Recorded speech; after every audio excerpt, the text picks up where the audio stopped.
Welcome my dear students, એવી school નવસારીની online lecture સિરીઝની અંદર હું કેજે ગોસ્વામી તમારું સ્વાગત કરું છું.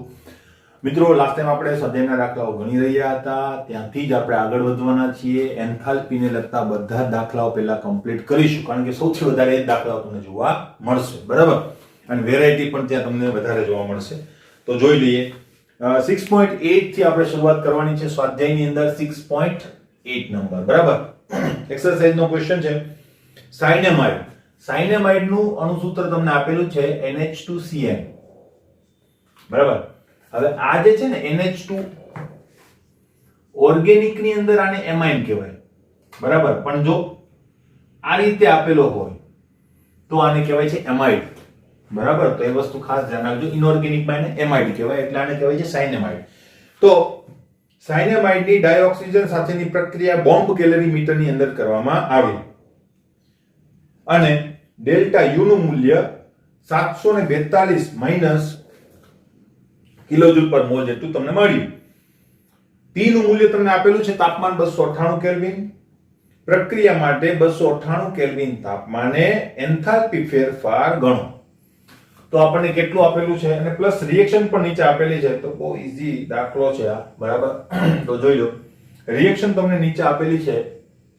એ રિએક્શન પહેલા લખી નાખો. મેં સૂત્ર લખ્યું છે તો O2 gives, મોટા ભાગે તમને રિએક્શન આપી દેશે એટલે કોઈ દિક્કત નથી. રિએક્શન આખી લખવાની હે ને, બધું જ એની અંદરનું.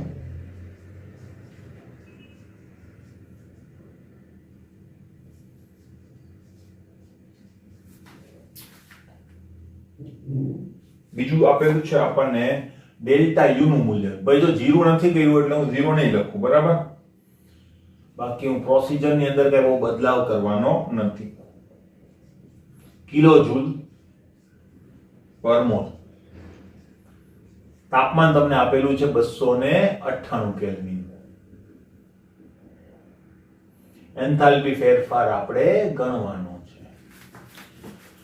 શું કરીશું ભાઈ? આની નાની વચ્ચેનો સંબંધ શું? એની વચ્ચેના બે જ સંબંધો છે આપણી પાસે. ડેલ્ટા H અને ડેલ્ટા U વચ્ચે બે જ સંબંધો છે. ક્યાં ક્યાં?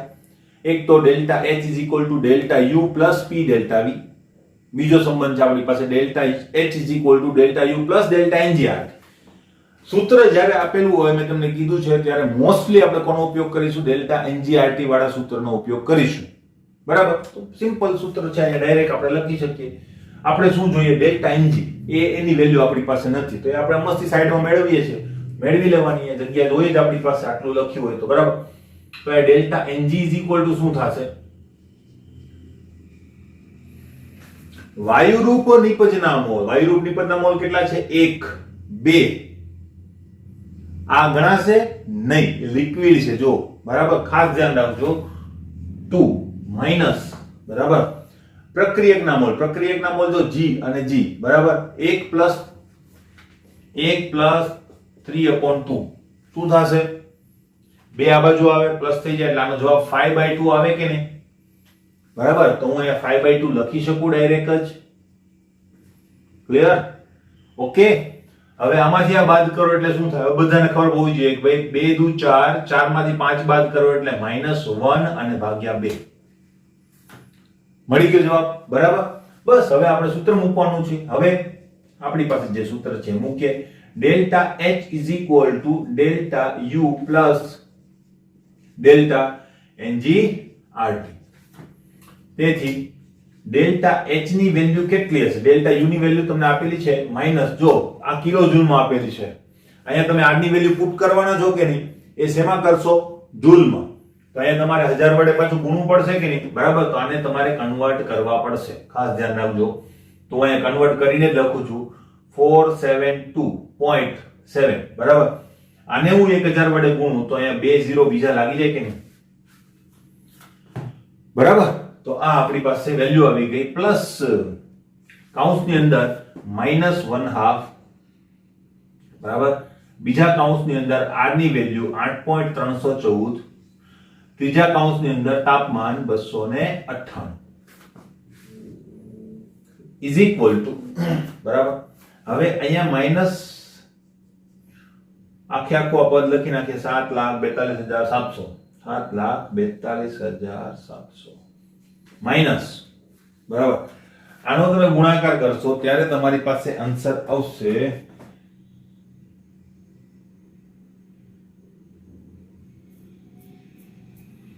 હવે જે આવતું હોય તો તમારે, બરાબર, અલ્ટિમેટલી તમારે એની અંદરથી બાદ પણ કરવું પડશે. આ બાદ કરી અને પછી તમે કરશો ને, મારી પાસે નથી ત્યાં કેલ્ક્યુલેટરમાં ગુણાકાર નથી કરતો, આ બેનો ગુણાકાર કરો ભાગ્યા 2 કરો, એ માઇનસમાં આવશે અને એ વસ્તુ જે છે એ આની અંદર શું થઈ જશે, તમારું એડ થઈ જશે. તો તમારો જવાબ ત્યાં કેટલો આવશે ખબર?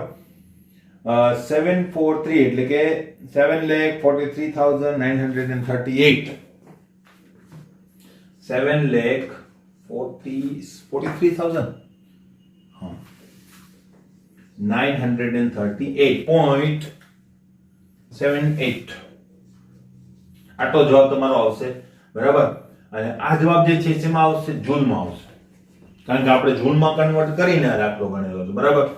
હવે જો તમારે ડેલ્ટા એચ ની વેલ્યુ લેવી હોય તો પાછા 3 પોઈન્ટ ને મૂકી દો, બરાબર. તો 743.93 ચાર આંકડા લખો હોય તો લખી શકો કિલો જૂલ પર મોલ.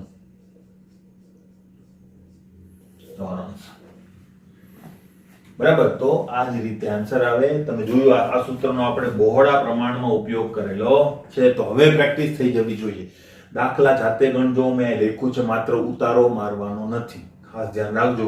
જ્યાં સુધી તમારા હાથે નહીં ગણાય ત્યાં સુધી કમાન્ડ આવશે નહીં. બાકી આવી બધી મિસ્ટેક જે છે ને, કિલો જૂલનું જૂલમાં ફેરવવાનું રહી ગયું, કેલ્વિનનું સેલ્સિયસમાં રહી ગયું, તો આ બધી વસ્તુની ભૂલો તમારા આખા દાખલાને ખોટો પાડી દેશે, બરાબર. સૂત્રો આવડશે, જવાબ નહીં આવે, બરાબર. ને ખાસ કરીને ઉષ્માગતિશાસ્ત્રમાં ખાસ એની જરૂર પડતી હોય છે, તો ખાસ મારા શબ્દો ઉપર ખાસ ધ્યાન આપજો, દાખલો ગણજો. ક્લિયર? નેક્સ્ટ ઉપર જઈએ આપણે.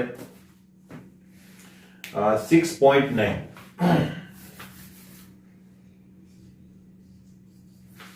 શું કહેવા માંગે છે?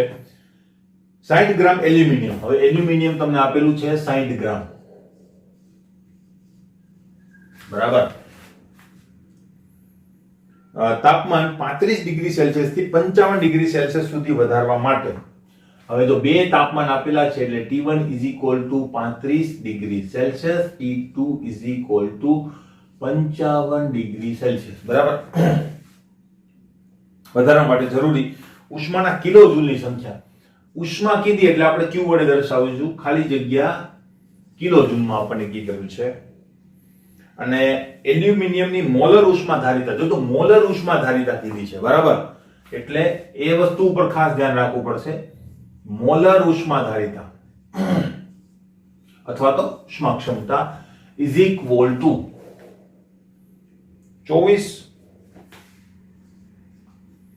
જૂલ પર mall into kelvin. Okay, yes. તો આ તમને આપેલું છે.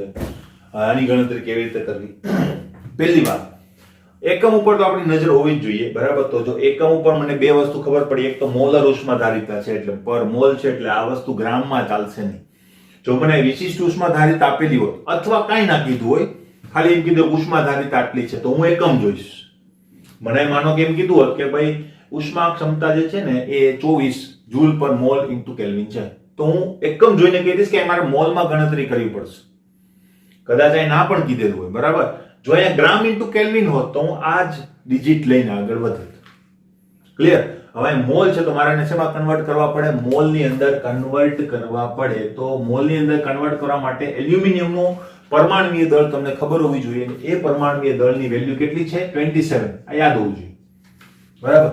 એટલે અલ્ટિમેટલી 30 ની આસપાસ છે, એટલે ગણો તો 30 દુ 60 થાય, એટલે 2 પોઈન્ટ સમથિંગ તમારો જવાબ આવે. અને એ જવાબ હશે તમારી પાસે 2.2222 આવશે, બરાબર. તો 2.2222 આપણે ચાર આંકડાઓ લખીએ છીએ, આટલા મોલ તમારી પાસે આન્સર છે. ચાલો, એકમ બની ગયું. બસ હવે કઈ નથી કરવાનું. ઉષ્મા ક્ષમતાનું સૂત્ર યુઝ કરો, Q ને સૂત્રનો કરતા બનાવો એટલે કામ પૂરું, બરાબર. તો મોલર ઉષ્મા ક્ષમતા અથવા તો ધારિતા C is equal to, સૂત્ર લખવાનું પછી આગળ વધવાનું, delta T into N. N શું છે? મોલની સંખ્યા. તેથી Q ને સૂત્રનો કરતા આપણે બનાવી જ દઈએ તો C into delta T into N, બરાબર. હવે અહીંયા લોચો શું છે ખબર? ડેલ્ટા ટી તો ડિગ્રી સેલ્સિયસમાં છે, તો આપણે એને કેલ્વિનમાં કન્વર્ટ કરવા પડે, બાદબાકી કરવી પડે. ખાસ આ ધ્યાનમાં રાખજો, મારા શબ્દો ખાસ મગજમાં રાખજો, ભૂલ થઈ શકશે. બરાબર? કદાચ મેં કીધું હશે, ના કીધું હોય તો અત્યારે યાદ રાખી લેજો. જો હંમેશા ડિગ્રી સેલ્સિયસની બાદબાકી એ કેલ્વિનની અંદર જે બાદબાકી થાય ને એટલી જ હશે. શું કીધું? 55 માંથી 35 બાદ કરો એટલે કેટલો જવાબ આવે? 20. તો તમે કદાચ આને કેલ્વિનમાં કન્વર્ટ કરીને બાદબાકી કરશો ને તો 20 જ જવાબ આવશે. ખબર પડી? એટલે અહીંયા જવાબ જે છે ડેલ્ટા ટી નો કેટલો આવવાનો છે? 20. આ યાદ રાખજો. બરાબર? કેલ્વિન કહો તો કેલ્વિન, ડિગ્રી સેલ્સિયસ કહો તો ડિગ્રી સેલ્સિયસ, કોઈ ફરક પડશે નહીં. એટલે આ ડેલ્ટા ટી બરાબર તો 20 આવવાનું છે. હવે એક ખાસ ધ્યાન રાખજો, હું તમને કહી દઉં આ વસ્તુ અને ભૂલ કરશો તમે. બરાબર? હું તમને એમ કહું, જોજો, દ્રવ્ય અવસ્થાનો એક પ્રશ્ન છે, આને થોડીક વાર સાઈડમાં મૂકીએ આપણે. દ્રવ્ય અવસ્થાનો એક પ્રશ્ન છે, હું તમને એમ કહું કે તાપમાન જે છે એને બમણું કરતા તમારો વાયુનું કદ કેટલું થશે?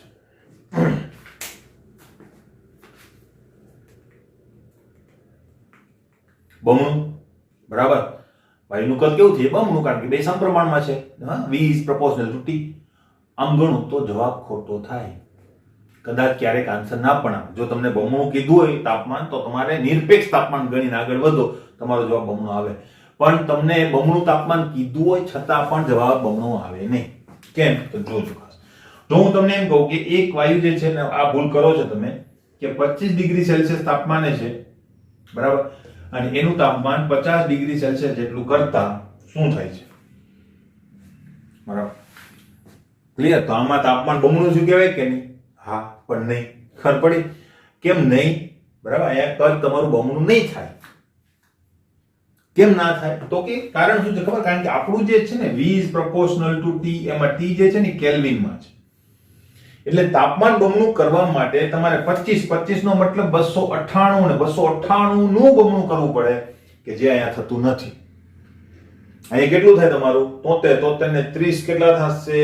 73 ને 30 તમારું 103 ને 20 123. એટલે અહીંયા તમારું તાપમાન જે છે એ થશે 323 કેલ્વિન. આ શું બમણું થયું? નહીં. પણ તમને અહીંયા બમણું દેખાય છે, અહીંયા બમણું થયું નથી. ખબર પડી? એટલે કદ અહીંયા બમણું થશે નહીં. ખબર પડી? એટલે બમણા કરતા કેવું રહેશે? ઓછું. આવા એમસીક્યુ હશે તો ભૂલ નહીં ખાતા ક્યાંય. બરાબર? અલ્ટિમેટલી તાપમાન જે છે બમણું થયું, પણ ડિગ્રી સેલ્સિયસ ની અંદર કેલ્વિનમાં બમણું કરવા માટે આનું તાપમાન 298 ગુણ્યા 2 કરો ને તો તમારું કદ જે છે બમણું તમે કરી શકો. એટલે જવાબ કેવો આવે? બમણા કરતા ઓછું. બરાબર? પણ હું તમને એમ કહું કે તાપમાન જે છે એ, માનો કે તમને એમ કહી દીધું હોય કે ભાઈ 150 કેલ્વિન તાપમાને રહેલા વાયુનું તાપમાન બમણું કરતા, તો કદ બમણું થાય.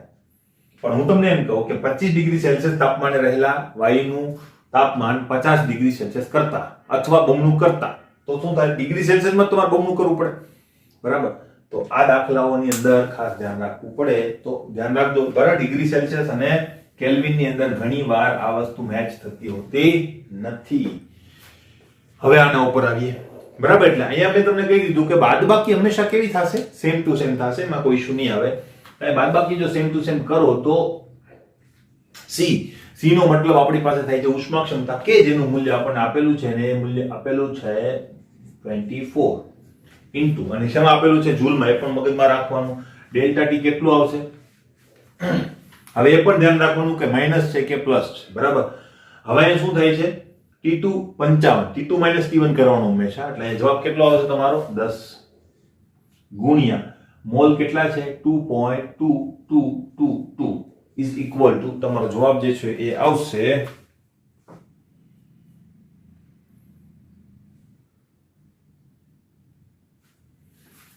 1066. અહીંયા 20 આવશે ને, આપણે 20 લખવાનું હતું. 1066 પણ શું? જૂલ પર મોલ. બરાબર?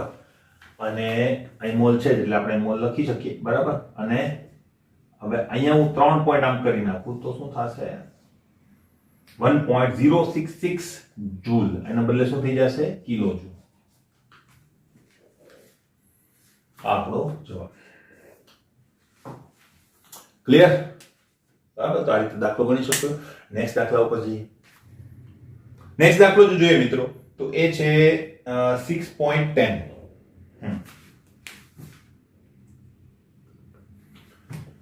6.10 શું કહેવા માંગે છે જોઈ લઈએ. 1 મોલ પાણીને 10 ડિગ્રી સેલ્સિયસ થી -10 ડિગ્રી સેલ્સિયસ તાપમાને ઠારવામાં આવે તો થતો એન્થાલ્પી ફેરફાર 0 ડિગ્રી સેલ્સિયસ તાપમાને ફ્યુઝન એન્થાલ્પી તમને આપેલી છે અને ઉષ્મા ક્ષમતા આપેલી છે, બરાબર. તો આપણે એન્થાલ્પી ફેરફાર ગણવાનો છે જ્યારે પાણીને ઠારવામાં આવે 10 ડિગ્રી સેલ્સિયસ થી -10 ડિગ્રી સેલ્સિયસ સુધી, બરાબર. તો જોઈ લઈએ શું કીધેલું છે પહેલા તો આપણે જોઈ લઈએ, બરાબર. પહેલી વાત, પાણી જે છે ને 1 મોલ છે, એટલે અહીંયા 1 મોલ પાણી, બરાબર. અને તાપમાન તમને બે આપેલા છે, બરાબર, T1 અને T2. તો -10 થી કેટલું લેવાનું છે, એટલે આપણે એમ કહી દઈએ કે T1 અને T2 પણ ખરેખર એ જોઈ લઈએ આપણે. ચાલો વાંધો અત્યારે 10 અને T2 કેટલું છે આપણી પાસે -10, બરાબર. અને કેટલું છે ડિગ્રી સેલ્સિયસ. મેં કીધું બાદબાકી કરવાની છે એટલે કોઈ ઇશ્યુ નથી, બરાબર. નેક્સ્ટ,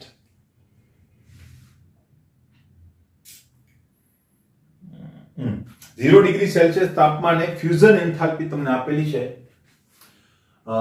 0 ડિગ્રી સેલ્સિયસ તાપમાને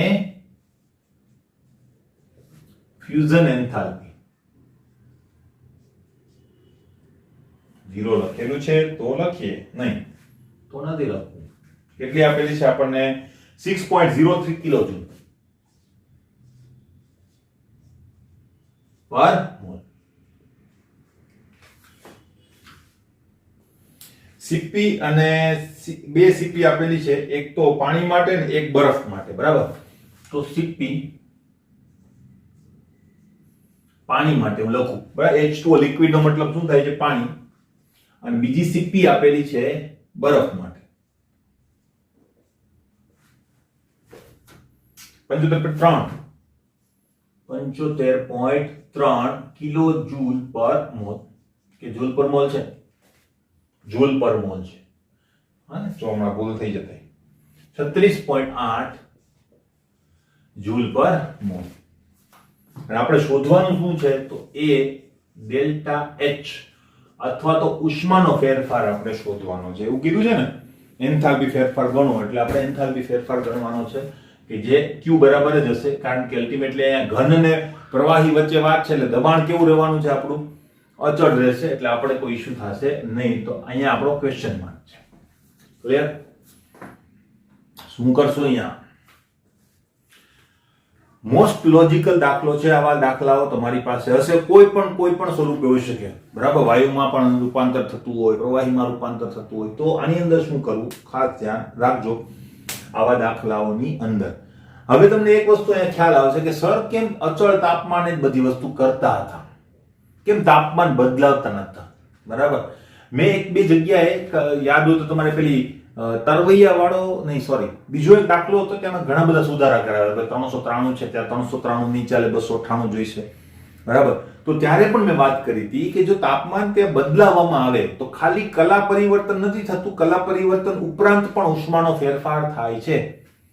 એટલે માનો કે કોઈ પાણી છે, પાણીને બાષ્પમાં રૂપાંતર થવા માટે કેટલી ઉષ્માની જરૂર પડે? તો એ ફિક્સ જ છે, બાષ્પાયન એન્થાલ્પી જેટલી ઉષ્મા એને જોઈએ કે જે પાણીમાંથી એને વાયુમાં રૂપાંતર કરી દે. પછી એ વાયુને ગરમ કરવા માટે બીજી એક્સ્ટ્રા એનર્જીની જરૂર પડે. એ એનર્જી એ બાષ્પાયન એન્થાલ્પીની અંદર કાઉન્ટ થતી નથી. તો એ વધારાની એન્થાલ્પી એને આપવી પડે. ત્યારે એ તાપમાન જે છે એ માનો કે 100 ડિગ્રી સેલ્સિયસ તાપમાન, મતલબ 373 કેલ્વિન તાપમાને એ લિક્વિડમાંથી વેપરમાં રૂપાંતરિત થતી હોય બાષ્પ, તો પછી એને માનો કે તમે એમ કહો કે તમે પાણીનું તાપમાન, બરાબર, પાણીનું તાપમાન 400 કેલ્વિન તાપમાન કરો છો, 400 કેલ્વિન તાપમાન, બરાબર. તો શું થાય? તો તમારે ગણતરી કેવી રીતે કરવી પડે? પેલા પાણી જે છે એ શું કરે છે? લિક્વિડમાંથી વેપર બનશે, ત્યારે ઉષ્માનો ફેરફાર કેટલો હશે? તો કે બાષ્પાયન એન્થાલ્પી જેટલો.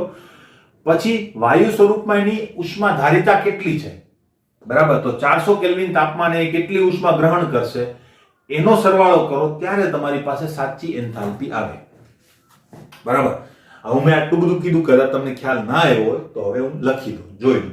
એટલે અહીંયા શું પ્રોસિજર થાય છે તમે સેજ મગજમાં રાખો કે ભાઈ જો પહેલા હતું એ પાણી, બરાબર, 10 ડિગ્રી સેલ્સિયસ તાપમાને તો પાણી પ્રવાહી સ્વરૂપે જ હોવાનું છે.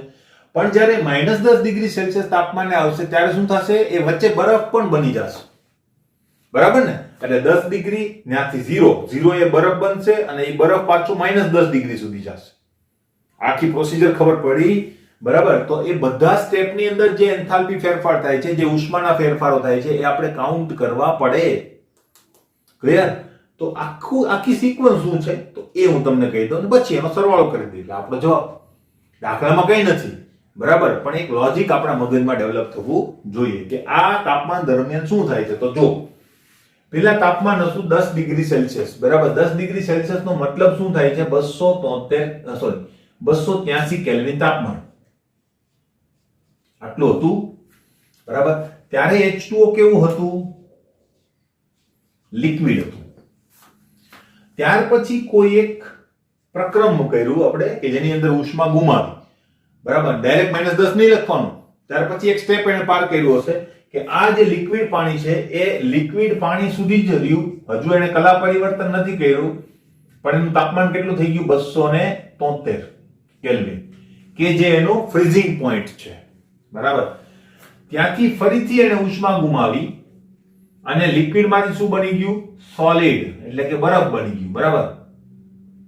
એટલે એ હશે 273 કેલ્વિન તાપમાને, ખાલી એની ભૌતિક અવસ્થા બદલી, લિક્વિડમાંથી શું થઈ ગઈ? સોલિડ. હવે સોલિડ થયા પછી ફરીથી ઉષ્મા ગુમાવી અને એ બની ગયું 263 કેલ્વિન તાપમાન. પાછી 10 કેલ્વિન જેટલી ઉષ્મા ગુમાવી દીધી અને બની ગયું 263 કેલ્વિન તાપમાને રહેલો બરફ. ખબર પડી? તો આટલી પ્રોસિજર થઈ હશે ખાલી 10 ડિગ્રી સેલ્સિયસ થી -10 ડિગ્રી સેલ્સિયસ સુધી પહોંચવા માટે. ખબર પડી? બરાબર. તો આ બધાનો એન્થાલ્પી ફેરફાર ગણવો પડે. એટલે આ સ્ટેપની અંદર જે એન્થાલ્પી ફેરફાર એટલે ઉષ્માનો ફેરફાર કહેવાય, હું Q1 કહી દઉં. પણ અહીંયા દબાણ તો અચળ હશે કે નહીં? બરાબર. તો આ જ વસ્તુ ડેલ્ટા H1 હશે કે નહીં? બરાબર. એવી જ રીતે અહીંયા જે ઉષ્માનો ફેરફાર થયો એને હું Q2 કહી દઉં. તો આ જ ફેરફાર ડેલ્ટા H2 હશે કે નહીં? અહીંયા જે ઉષ્માનો ફેરફાર થયો એને Q3 કહી દઉં. તો આ જ ફેરફાર ડેલ્ટા H3 હશે કે નહીં? બસ આ બધાનો સરવાળો કરો એટલે કુલ એન્થાલ્પી ફેરફાર મળી ગયો. ખબર પડી? પણ આપણે બધા જોવું પડે કે નહીં કે કેટલો એન્થાલ્પી ફેરફાર થયો, બરાબર. તો આપણે પહેલા દરેકનો એન્થાલ્પી ફેરફાર એક સ્ટેપની અંદર મેળવીશું. યાદ રાખજો, જ્યારે કલા પરિવર્તન નથી થતું, અહીંયા થાય છે, અહીંયા નથી થતું, ત્યારે ઉષ્માનો ફેરફાર આપણને ઉષ્મા ક્ષમતાની મદદથી મળશે, બરાબર. કેટલી ઉષ્મા શોષી કોઈ ભૌતિક અવસ્થા પરિવર્તન વગર, તો એ ઉષ્મા ક્ષમતાથી આપણને ખબર પડી જાય, બરાબર. તો અહીંયા શું કરીશું આપણે? બરાબર. પહેલા ડેલ્ટા H1 માટે એટલે આ સ્ટેપને જોવાનું છે, બરાબર. તો એમાં ભૌતિક અવસ્થા પરિવર્તન થયું નહીં. થયું હશે તો એના માટેનું ડિજિટ તમને આપેલો હશે, બરાબર. તો નથી થયું તો શું થશે? તો અહીંયા C ઇઝ ઇક્વલ ટુ, બરાબર. હવે આપણને ઉષ્મા ક્ષમતા આપેલી છે જો, બરાબર.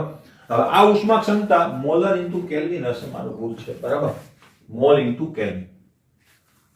તો મોલમાં આપેલું છે કે એનો મતલબ આ મોલર ઉષ્મા ક્ષમતા છે. મેં તમને કીધું તું તમને મોલર ઉષ્મા ક્ષમતા લખીને નહીં આવે. તો એ મોલ છે એનો મતલબ એ મોલર ઉષ્મા ક્ષમતા છે. એટલે તમારે પાણી આપેલું છે 1 મોલ, તો એ મોલ લઈને જ આગળ વધવાનું છે. માનો કે અહીંયા ગ્રામ આપેલું હોત તો મારે આ 1 મોલના 18 ગ્રામ કરવા પડત, બરાબર. પછી આગળ વધત. એટલે એકમ ઉપર ખાસ નજર હોવી જોઈએ. આપણને સહેલું કરી દીધેલું છે, 1 મોલ જ આપેલું છે એટલે કઈ ચિંતા નથી. પણ હું તમને એક્ઝેક્ટ પ્રોસિજર કહીશ. તો Q ઇઝ ઇક્વલ ટુ શું આવશે? Sorry, C is equal two શું આવશે? Q upon delta T into શું થઈ જશે? N, એટલે કે મોલ. તો અહીંયા હું Q ને સૂત્રનો કર્તા બનાવી દઉં. હવે Q છે ને એને Q1 કહી દઉં, બરાબર. તો Q1 ઇઝ ઇક્વલ ટુ આપણી પાસે શું થઈ જશે? C into delta T into N. C કેટલું આપેલું છે આપણને? હવે જો અહીંયા હવે આને ધ્યાનમાં રાખો, બરાબર. આ જ વસ્તુને ધ્યાનમાં રાખો. તો મિત્રો આમાં પાણી કેવું છે? લિક્વિડ અવસ્થામાં છે કે નહીં? H2O લિક્વિડ છે એટલે આપણે લિક્વિડની જ ઉષ્માધારિતા લખવી પડશે કે નહીં? બરફ વાળું તો અહીંયા આવશે, બરાબર. તો આપણે લિક્વિડની ઉષ્માધારિતા અહીંયા લખીશું. તો શું લખીશું? 753 ઇન્ટુ ડેલ્ટા ટી, બરાબર. ડેલ્ટા ટી બરાબર કેટલું થાય? 20 નહીં, કારણ કે આ સ્ટેપ ધ્યાનમાં રાખવાનું છે. આ સ્ટેપમાં કેટલો ફેરફાર થયો છે? 10 કેલ્વિન નો જ. ખબર પડી? 10 કેલ્વિન નો જ ફેરફાર થયો છે. આ સ્ટેપ જ આપણે આ સ્ટેપ માટે જોઈએ છે, જો ડેલ્ટા H1 માટે, બરાબર. એટલે હું આ ડેલ્ટા ટી બરાબર કેટલું લઈશ? 10, બરાબર. અહીં લખી દો 10. પણ હવે તમે જુઓ, અલ્ટિમેટલી T1 આ છે ને T2 આ છે, તો T2 - T1 કરો એટલે આ -10 આવશે. તાપમાનનો ઘટાડો થયો છે, ખબર પડી? અને હું અહીંયા કેલ્વિનમાં લખીશ, કારણ કે મારા અહીંયા તો ખરેખર કેલ્વિનમાં જ લેવું જોઈએ, પણ બાદ બાકી બંનેની સેમ આવશે, બરાબર. તો અહીંયા -10 ગુણ્યા 1 મોલ. આ ગુણાકાર કરશો તમે એટલે આ માઈનસ અહીંયા લાગી જશે, 10 ની સાથે ગુણાકાર એટલે 753. પણ શું? જૂલ. જૂલ પર મોલ ઇન્ટુ કેલ્વિન. તો કેલ્વિન ઉડી જશે, બરાબર. આ કેલ્વિન છે, નીચે પણ કેલ્વિન છે, તો ઉડી જશે. જૂલ પર મોલ. ક્લિયર? હવે આ Q1 આવી ગયું, પણ ultimately Q1 is equal two શું લખી શકાય? Delta H1. કેમ? અચળ દબાણ છે, બરાબર. તો આ ડેલ્ટા H1 આપણને મળી ગયું. ખબર પડી ગઈ? આ જ રીતે આપણે ડેલ્ટા H2 મેળવીશું.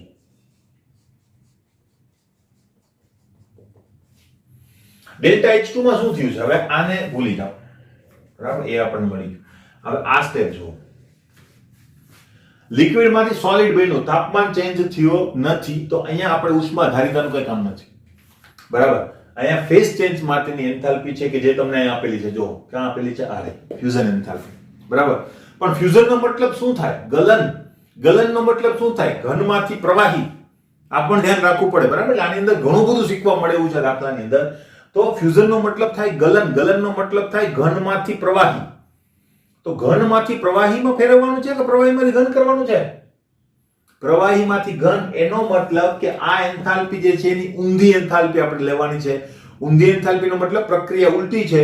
જ્યારે પ્રક્રિયા ઉલટાઈ જાય ત્યારે શું થાય? ડેલ્ટા H નું ચિહ્ન પણ ઉલટાઈ જાય, એટલે કે ઉષ્મા શોષક પ્રક્રિયા ઉષ્માક્ષેપક બને, ઉષ્માક્ષેપક પ્રક્રિયા ઉષ્મા શોષક બને. તો અહીંયા શું થશે? ડેલ્ટા H2 અથવા તો એને Q2 પણ આપણે કહી શકીએ, ઇઝ ઇક્વલ ટુ શું થશે? તો કે minus delta FUSH into mall. આ મેં લખી દીધા છે કારણ કે તમારી પાસે કોઈ દાખલો આવે, અહીંયા 2 મોલ પાણી આપેલું હોય તો અહીં તમારે 2 મોલ લઈને આગળ વધવું પડે.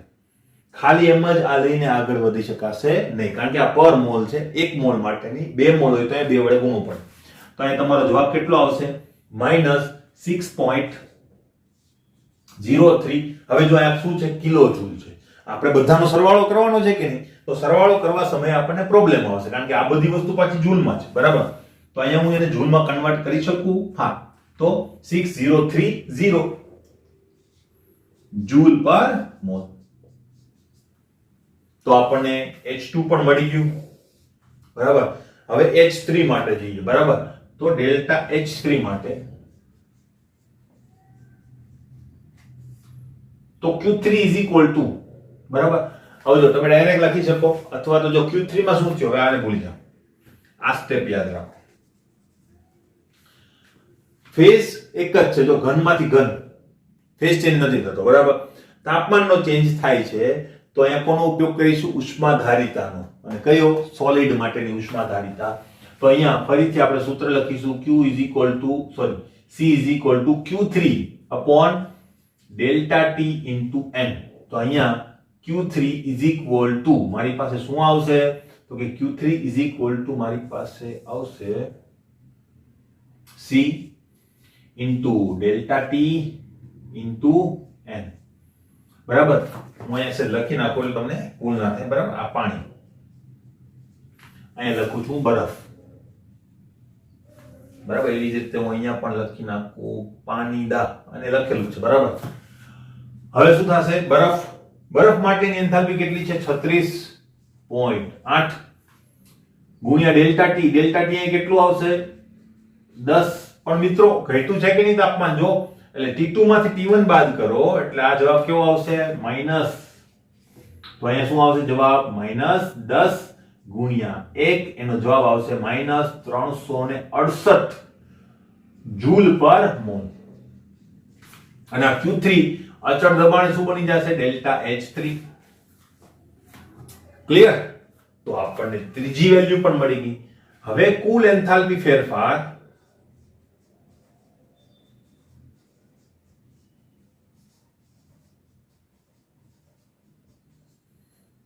delta H is equal to delta H1 plus delta H2 plus delta H3 is equal to delta H1 value મને કહો -753, delta H2 6030, બરાબર ને માઈનસ છે એટલે લખી જ નાખું માઈનસ ડાયરેક્ટ 6030 માઈનસ આ વેલ્યુ 368. આનો જ્યારે સરવાળો કરશો ત્યારે તમારો આન્સર જે છે એ આવી જશે. એ આન્સર તમારો આવશે 7151 જૂલ. માઈનસમાં આવશે કે નહીં? 7151 જૂલ. અને કોઈને એમ થાય મારે કન્વર્ટ કરવું છે તો -7.151 કિલો જૂલ પર મોલ લખી શકો. અચ્છા, તો આ રીતે દાખલો થાય. આવા દાખલાઓ હશે તો આ જ રીતે કરવા. ટેક્સ્ટ બુકની કે રેફરન્સ બુકની અંદર જે આપ્યું હોય તે આ રીતે કરશો તો સમજ પડશે કે મેં શું કર્યું છે. બરાબર? અલ્ટિમેટલી હું આવું બધું શું કામ કરું છું એની તમને ખ્યાલ આવશે કે ભાઈ આવો સરવાળો શા માટે કર્યો, કારણ કે ત્યાં આ પ્રોસિજર થઈ.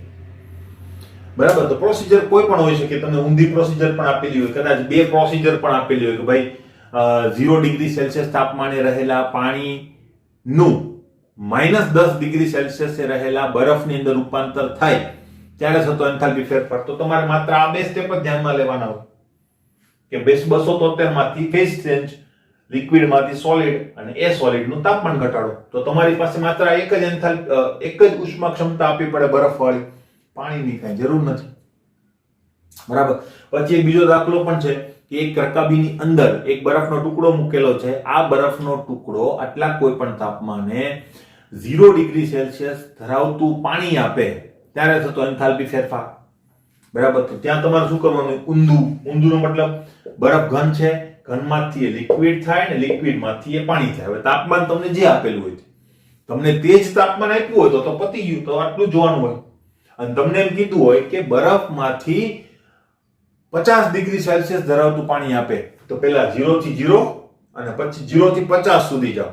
હવે 0 થી 50 સુધીમાં એને કેટલી ઉષ્મા ગ્રહણ કરી હશે એ તમને આ ઉષ્મા ક્ષમતાથી ખબર પડશે. તો એ રીતે તમારે સરવાળો કરવો પડે. એટલે વાત એકની એક જ છે, મેથડ જે છે એ સેમ રહેશે પણ વાત જુદી થઈ જશે. એનો મતલબ શું થાય કે અલ્ટિમેટલી તમને જે પ્રકારની વાર્તા કીધી હોય એ પ્રકારે તમારે એને ફોલો કરવું પડે. ક્લિયર? તો આ દાખલો ઈઝી છે, જાતે ગણજો. બરાબર ને? આની અંદર હું શું કહેવા માંગુ છું એ વારંવાર સાંભળજો. એવું લાગે તો અત્યારે થોડું કન્ફ્યુઝન હોય તો ફરીથી એકવાર જોવો વિડીયો, આરામથી ખ્યાલ આવી જશે. અને આવા દાખલાઓ તમે ગણશો ત્યારે તમને કોન્ફિડન્સ આવશે. ક્લિયર? નેક્સ્ટ જોઈએ મિત્રો 6.11 સ્વાધ્યાય 6.11 કાર્બનના CO2 માં દહનની એન્થાલ્પી -393 કિલોજૂલ પર મોલ છે. કાર્બન અને ડાયોક્સિજન માંથી 35.2 ગ્રામ CO2 બનાવવા માટે ઉત્પન્ન થતી ઉષ્મા ગણો. તો ભાઈ બહુ સિમ્પલ દાખલો છે. બસ CO2 માં દહનની એન્થાલ્પી તમને આપેલી છે. બરાબર? અને કાર્બનના CO2 માં દહન એનો મતલબ તમને આ પ્રકારની વાત કીધેલી છે. CO2 બને ને ત્યારની જે દહન એન્થાલ્પી છે એ તમને આપેલી છે -393.5 કિલોજૂલ પર મોલ. બરાબર? ઓકે. હવે કાર્બન અને ડાયોક્સિજન માંથી 35.2 ગ્રામ એટલે CO2 આપણે મેળવવું છે પણ કેટલું? 35.2 ગ્રામ. ત્યારે જે એન્થાલ્પી ફેરફાર થાય કેટલો થશે? બહુ સિમ્પલ છે. આ પર મોલ છે કે નહીં? એક મોલ માટે આટલું, તો આના મોલ માટે કેટલું? તો આના માટે તમારે શું કરવું પડશે? 35.2 ભાગ્યા શું કરવું પડશે? 44, એટલે કે મોલ શોધવા પડશે. આ વસ્તુ કરશો એટલે તમારો જવાબ જે છે હશે લગભગ 0.8 મોલ. બરાબર. હવે આ જવાબ આવી ગયો તો તમારે કંઈ નથી કરવાનું. બરાબર. એન્થાલ્પી ફેરફાર ઇઝ ઇક્વલ ટુ શું થશે તો કે delta R H is equal to, હું આને છે ને FH કહી દઉં કારણ કે આ જો પ્રમાણિત અવસ્થામાંથી જ થાય છે, તો ડેલ્ટા FH કહી દઉં તો શું થશે delta FH CO2 into mall. Delta FH CO2 ની વેલ્યુ કેટલી છે 393.5 ગુણ્યા 0.8. આ કરશો એટલે તમારો આન્સર જે છે આવશે -314.8 કિલો જૂલ પર મોલ ની લખતા, કારણ કે આપણે 35.2 માટે લખેલું છે માટે એટલે કિલો જૂલ આવશે. આયા કિલો જૂલ પર મોલ છે એટલે કિલો જૂલ પર મોલ, અને આના મોલ ઉડી જશે એટલે કિલો જૂલ જ તમારો એકમ રહેશે. ક્લિયર? 6.12 નંબર ઉપર આવીએ. CO CO2 N2O N2O4 ની સર્જન એન્થાલ્પી તમને આપેલી છે અને એક પ્રક્રિયા પણ તમને આપેલી છે, તો ડેલ્ટા RH નું મૂલ્ય શોધો. આ પેલા જેવો દાખલો છે, બરાબર, નિપજ માઈનસ પ્રક્રિયક વાળો. હું તમને એની સમરી બનાવી દઉં, ગણવાનો તમારે જાતે છે, બરાબર. તો જો એનું રિએક્શન ને આપણે છેલ્લે લખીશું. તમને પેલા CO2 N2O ની સર્જન એન્થાલ્પી આપી છે, તો બધાના પેલા સિમ્બોલ લખી નાખીએ આપણે, બરાબર. પેલા તમને કીધું છે સર્જન એન્થાલ્પી એટલે ડેલ્ટા FH. પેલા આપી છે CO ની, બરાબર, પ્રમાણિત કીધેલું છે નહીં તો આપણે 0 નહીં લખીએ, બાકી તો પ્રોસિજર તો એ જ રહેશે. ડેલ્ટા FH CO2 પછી N2O અને N2O4, તો delta FH N2O delta FH N2O4 is equal two, બરાબર, આપેલું છે તમને -110 કિલો જૂલ પર મોલ -393 કિલો જૂલ પર મોલ, બરાબર. જો અહીંયા 393.5 નથી આપ્યા, ના આપ્યા હોય તો નહીં લેવાના. 81 અને 9.7 81 અને 9.7. ક્લિયર? અને પ્રક્રિયા તમને આપેલી છે, તો પ્રક્રિયા આપણે જો અહીંયા લખીએ, બરાબર, તો શું થશે N2O4 plus 3CO gives N2O plus 3CO2. તમારે આખે આખું લખવાનું, એ કાઉન્સમાં જે વસ્તુ છે એ પણ લખવાની. અલ્ટિમેટલી એ જ રીતે હોય, કારણ કે આની બીજી કોઈ રીત નથી. માનો કે તમને એમ કહો કે ભાઈ કદાચ આ સર લિક્વિડ આપેલું હોય તો, લિક્વિડ CO2 આપેલું હોય તો તમારી પાસે રસ્તો નથી. કારણ શું કે આ વસ્તુ વાયુ માટે છે. અહીંયા તમને લિક્વિડ આપેલું છે, ઇટ મીન્સ એને ઉષ્મા ગુમાવીને લિક્વિડ સુધી ગયા હશો, તો તમારે CO2 ની ઉષ્મા ક્ષમતા ઉપરથી મેળવેલી ઉષ્મા મેળવવી પડે, નિયામાં એડ કરવી પડે, બરાબર. તો એવી જફામારીમાં તો પડવાનું જ ના હોય કોઈ દિવસ, અને એવો દાખલો આપે પણ નહીં. એવી દાખલો આપે તો એની વેલ્યુ આપવી પડે, બરાબર. એટલે આપણે એ જ રીતે તમને જે રિએક્શન આપેલું છે ને એની અંદર ખાલી ગુણાકાર કરવાનો હોય. ક્યારેક લિક્વિડ કે સોલિડ હોય તો એને આપણે એડજસ્ટ કરીને ચાલવું પડે. ક્લિયર? પણ અમુક લોજિક ની અંદર તમારે, મેં તમને જ્યારે કીધું પેલું ડેલ્ટા યુ વાળું જ્યારે MCQ હતું ત્યારે, કે H2O લિક્વિડ હોય તો જુદો જવાબ આવે, H2OG હોય તો જુદો જવાબ આવે, તો ત્યાં વાત અલગ છે, અહીંયા વાત અલગ છે, બરાબર. તો એ ખાસ ધ્યાનમાં લેજો. ઓકે, તો આના માટેનું સૂત્ર તમારે ડાયરેક્ટ બનાવી દેવાનું.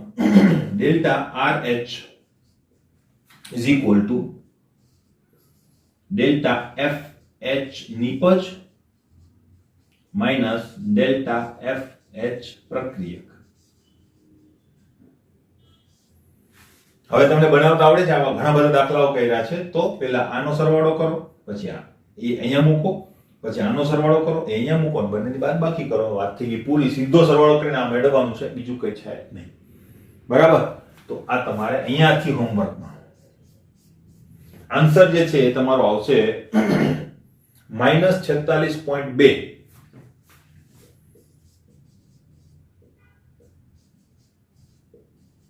કિલો જૂલ પર મોલ. કોઈ ઉતારો નથી મારવાનો, બરાબર. અને વ્યવસ્થિત ગણી લખવાનો છે. મેં તમને છેક સુધી પહોંચાડી દીધેલા છે, ખાલી સાદુરૂપ તમારે ઉપર છોડેલું છે. નેક્સ્ટ, નહીં સોરી, -46 નહીં, હે તમારો આનો જવાબ જે છે એ આવશે, મેં નીચેનો જવાબ લખી નાખ્યો 777.7, આટલો જવાબ આવશે તમારે, હે તો આ ખાસ ધ્યાનમાં રાખજો. નેક્સ્ટ 6.13, તમને એક પ્રક્રિયા આપેલી છે એમોનિયાના ઉત્પાદનની. N2 + 3H2 gives 2NH3, બરાબર. આના માટેની ડેલ્ટા RH તમને આપેલી છે, ડેલ્ટા RH0 આપેલી છે, યસ, -92.4 કિલોજૂલ પર મોલ, બરાબર. પર મોલ આપેલું છે, જોજો કિલોજૂલ પર મોલ આપેલું છે, બરાબર. તો શું થાય, કહ્યું તો NH3 વાયુની પ્રમાણિત સર્જન ઉષ્મા કેટલી હશે? પ્રમાણિત સર્જન ઉષ્માનો મતલબ પ્રમાણિત સર્જન એન્થાલ્પી, કારણ કે ઉષ્મા ઊર્જાને જ આપણે એન્થાલ્પી તરીકે લખીએ છીએ. તો એ મેળવવાનું શું છે? પ્રમાણિત NH3 માટેની સર્જન એન્થાલ્પી. પાછું આનું આજ કરવાનું છે, એમાં કઈ નવું છે નહીં, બરાબર. તો અહીંયા તમારે સીધું ને સિમ્પલ ડાયરેક્ટલી કરવાનું છે, બરાબર. હવે આ પ્રક્રિયા માટે શું લખી શકાય? તો કે ભાઈ આ ડેલ્ટા RH એટલે કે પ્રક્રિયા એન્થાલ્પી જે છે એ કેટલી હશે? તો કે delta FH0 નિપજ minus delta FH0 પ્રક્રિયક, બરાબર. હવે આના બરાબર જો આપણે લખીએ નિપજમાં શું છે? તો એક જ છે, ખાવા પીવા નાવા ધોવા, બરાબર. એક જ છે આપણી પાસે ડેલ્ટા FHNH3, અને બધું પ્રમાણિત છે તો બિંદી સાથે જ આપણે આગળ વધીએ, બરાબર.